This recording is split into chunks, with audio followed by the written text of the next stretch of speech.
এটা রেকর্ড হচ্ছে তো, সারা বাংলাদেশে লাইভ চলছে, সবাইকে শোনাতে চাই। এই দেশে তাওহীদ প্রতিষ্ঠার জন্য নবীজি যেহেতু পৃথিবীতে এসেছিলেন, উনি এখন নেই, এই দায়িত্ব এখন তার উম্মতদের।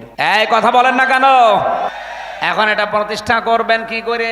তাওহীদ প্রতিষ্ঠার জন্য কোরআনে কারিমে ১৫০০ বছর আগে, আমরা খুব ভালো করে শুনবেন, আল্লাহ পাক ১৫০০ বছর আগে কিছু মূল নীতি দিয়েছেন যে তাওহীদ যদি প্রতিষ্ঠা করতে চান এই ৩টা মূল নীতি সামনে নিয়ে এগিয়ে যাবেন।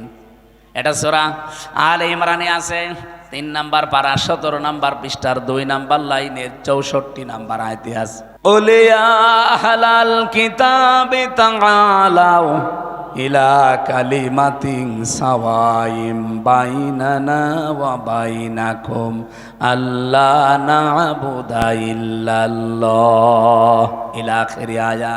রব্বুল আলামিন বলেন, নবী আপনি ওই আহলে কিতাবদেরকে ডাক দেন যে আসো, আমরা অন্তত ৩টা বিষয়ে একমত হই। যেহেতু তোমরা হযরতে মুসা নবীর উম্মতের দাবি করো, কেউ ঈসা নবীর, কেউ দাউদ নবীর, কেউ ইব্রাহিম নবীর, বিভিন্ন রকমের নবীদের নাম বলে তোমরা দুনিয়ার জীবন চালাতে চাও, আসো সবাই মিলে আমরা ৩টা বিষয়ে ঐক্যমত হই।